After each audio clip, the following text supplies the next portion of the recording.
तेजस्वी यादव से पूछताछ पर अब सियासत भी गर्म हो गई है। आरजेडी ने केंद्र सरकार पर जानबूझकर सियासी बदला लेने के लिए कार्रवाई का आरोप लगाया है, तो बीजेपी और आरएलजेडी का कहना है कि अगर स्कैम हुआ है तो पूछताछ तो होगी ही। सत्ता जाने के बाद आरजेडी व्याकुल हो गई है।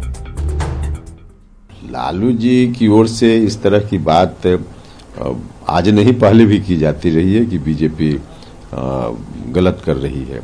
इसमें कहां से बीजेपी का सवाल है? लालू जी के ऊपर जो भ्रष्टाचार का आरोप है, यह मामला तब शुरू हुआ जब लालू जी मुख्यमंत्री हुआ करते थे, और उस वक्त लालू जी जेल तब गए जब उनके ही गठबंधन के लोग भारत की सरकार में भी थे। मुकदमा हुआ, फिर जेल गए, तो उस समय से यह मामला है। इस तरह का पुराना मामला सब है, पहले जेल से भी आए हैं, तो ये चलेगा। जब तक जांच की प्रक्रिया पूरी नहीं होती है तो चलेगा। ऐसा है कि जब उन पे लालू जी पे आरोप लगे हुए नौकरी के बदले पैसा लेने का, और वो आरोप सिद्ध हो रहे हैं, तो ईडी अरेस्ट क्यों नहीं करेगी? और डरा हुआ कौन है? जिसका अरेस्ट हो रहा है वो डरेगा कि ईडी डरेगी? और प्रधानमंत्री पे तो इनको आरोप लगाने की आदत है। हर चीज में प्रधानमंत्री डरे हुए हैं। अरे अपने कहाँ पे आ गए? सत्ता चली गई तो मन की व्याकुलता लगता बढ़ गई है। पूरा खानदान व्याकुल भारत हो गया है। खेदजनक और बहुत ही शर्मनाक है कि देश के सबसे बड़े democratic leader, mass leader Lalu Prasad ji को इस तरह से ईडी के द्वारा मतलब अनावश्यक रूप से तंग करने की कोशिश हो रही है। जो लोग वोट से नहीं फरिया सकते हैं, वो ऐसे ही एजेंसियों से फरियाने की कोशिश कर रहे हैं। लालू यादव जी देश के सबसे बड़े नेता भी हैं, साथ ही बीमार हैं। सब लोग जानते हैं उनका किडनी ट्रांसप्लांट हुआ है, और ऐसी हालत में उनके साथ जिस तरह से कि लंबा किया जा रहा है, ये संवेदनहीनता की प्रकाष्ठा है। अब उनकी भारतीय संस्कृति संवेदनशीलता है कि संवेदनहीनता है, ये उनको खुद सोचना चाहिए, और देश की जनता इस बात को देख रही है। देखिए, ये अति हो गया, जनता सब देख रही है। कब तक जुल्म करेंगे सत्ता के हथियारों से?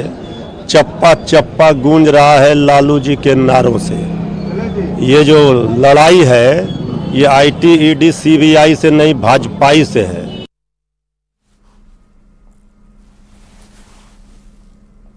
प्रसाद यादव जी को लगभग 9-10 घंटे ईडी के पदाधिकारियों ने पूछताछ करके उनको परेशान करने का काम किया। आज जब जब चुनाव आता है तब तब बीजेपी के लोग ईडी, आईटी और सीबीआई के पदाधिकारियों का दुरुपयोग कर करके, अपने ताकत का दुरुपयोग कर करके और हमारे नेता को तंग कर रहे हैं। जब आपके ऊपर भ्रष्टाचार के आरोप लगेंगे तो आपको जवाब तो देना ही पड़ेगा ना।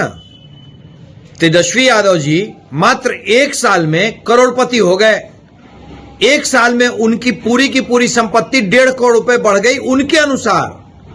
भाई कैसे 1.5 करोड़ रुपए बढ़ गई? क्या काम करते हैं आप? इस तरह के सवाल तो जनता भी पूछेगी, और सरकारी एजेंसियां ये बात तो पूछेंगी कि कोई व्यक्ति अपनी करोड़ों का मकान, करोड़ों की संपत्ति आपको कुछ लाख में क्यों दे रहा है? इस बात की जानकारी हर किसी के पास है कि ईडी द्वारा लालू प्रसाद यादव जी या तेजस्वी यादव जी से पूछताछ की तारीख पहले से तय थी। यह महज इत्तेफाक है कि इससे पहले बिहार में सत्ता परिवर्तन होता है। अब कुछ लोग इसके पॉलिटिकल एंगल तलाश रहे हैं। अरे ये बस इत्तेफाक है, लेकिन कुछ लोगों के लिए यह मुहूर्त हो सकता है, संयोग हो सकता है, या वियोग हो सकता है। चुनाव जीतने के लिए वातावरण बनाना हो तो पुलवामा में अपने ही जवानों की हत्या करवा दो। राजनीतिक विरोधियों की जुबान बंद करवानी हो तो उनके यहां ईडी भेज दो। ये तो मोदी जी करते ही रहे हैं, पूरा देश देख रहा है इतने दिनों से। तो भैया ये गोली बंदूक सिपाही कितने दिन, ईडी फीडी और लश्कर की कार्रवाई कितने दिन? एक दिन तो जनता खड़ी होगी ना इस आतंकराज के खिलाफ। और इस पूरी खबर पर संवाददाता शंकर आनंद दिल्ली से हमारे साथ जुड़े हुए हैं और अमित राजधानी पटना से हमारे साथ जुड़े हुए हैं। लेकिन सबसे पहले रुक कर लेते हैं शंकर का। शंकर, आज ईडी की तरफ से अब तेजस्वी यादव से पूछताछ की जानी है। खबर के मुताबिक 60 सवाल जो है वो तैयार कर लिए गए हैं। अब क्या लगता है किस तरह के सवाल हो सकते हैं? किन सवालों से आज सामना होगा तेजस्वी यादव का?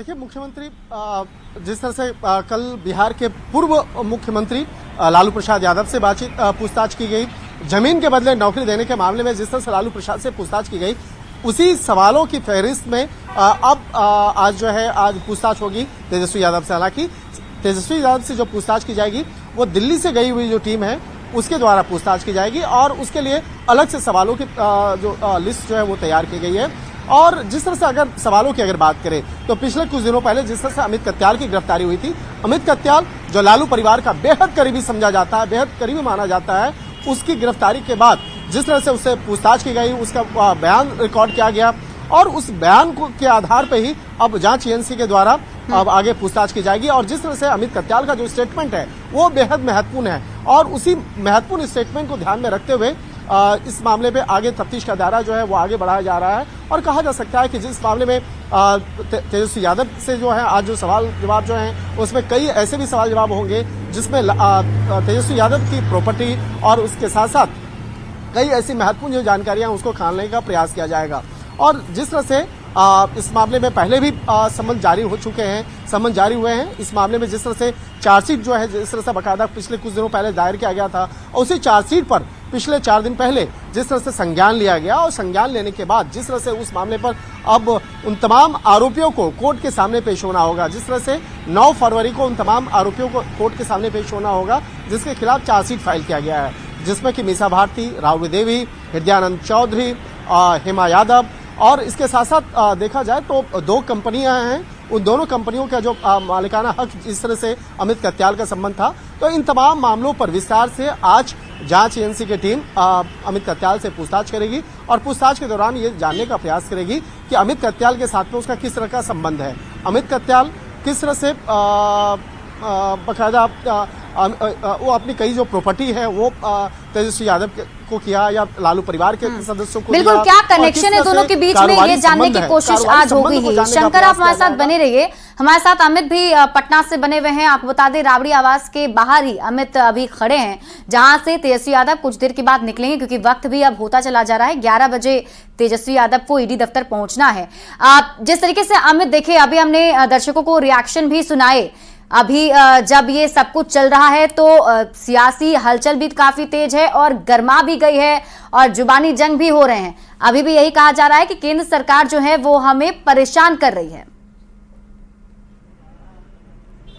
देखिए, ये सियासी बयान है लेकिन जो ईडी ने अपने तरफ से प्रेस रिलीज जारी किया है, जो अनुसंधान किया है उसके आधार पे ये प्रेस रिलीज जारी किया है और उसमें साफ तौर पे लिखा हुआ कि किस तरह से ज़मीन के बदले नौकरी ली गई और अमित कत्याल जो है वो किस तरह से अहम रोल अदा कर रहा था। चूँकि 2 कंपनियाँ थी अमित कत्याल की, मेर्सस एके इंफ्रास्ट्रक्चर प्राइवेट लिमिटेड और मेर्सस एबी इंफ्रास्ट्रक्चर प्राइवेट लिमिटेड। ये दोनों कंपनियाँ जो हैं वो ज़मीन के बदले नौकरी मामले में काम कर रहा था और उसी के बिना पर ये तमाम जो घटनाक्रम हुई है और उसमें लालू परिवार के जो सदस्य हैं जिसमें पूर्व रेल मंत्री लालू प्रसाद यादव भी हैं, पूर्व मुख्यमंत्री जो है राबड़ी देवी हैं, तेजस्वी यादव हैं, हेमा यादव हैं, उसके अलावा मीसा भारती हैं। तो ये तमाम लोगों ने किस तरह से उनको फायदा पहुंचाया है इस 2 कंपनियों ने, जिसका संचालन जो है देख रेख जो है अमित कत्याल क्या करते हैं। बिल्कुल, तो ये बड़ी जानकारी कहीं ना कहीं ईडी की तरफ से भी दी जा रही है। जो आरोप लगाया जा रहा है कि झूठ मूठ का परेशान किया जा रहा है, ऐसे में ईडी अब ये बता रही है कि आखिर क्या कुछ आरोप हैं और प्रेस रिलीज के जरिए सबके सामने भी होगा। अमित, आप इस पूरी खबर पर नजर बनाए रखिए। आपसे मैं वापस भी अपडेट लूंगी। बहुत बहुत शुक्रिया आपका। शंकर, आपका भी बहुत बहुत शुक्रिया तमाम जानकारी साझा करने के लिए। और इसी बीच बढ़ लेते हैं आगे। आप बता दें कि आज तेजस्वी यादव से अब जब पूछताछ होनी है तो उसमें क्या कुछ निकलकर सामने आएगा, ये बहुत बड़ी बात होगी और उस पर हमारी नजर लगातार बनी रहेगी। यहां रुक रहे एक छोटे से ब्रेक के लिए, जल्द लौटते हैं वापस।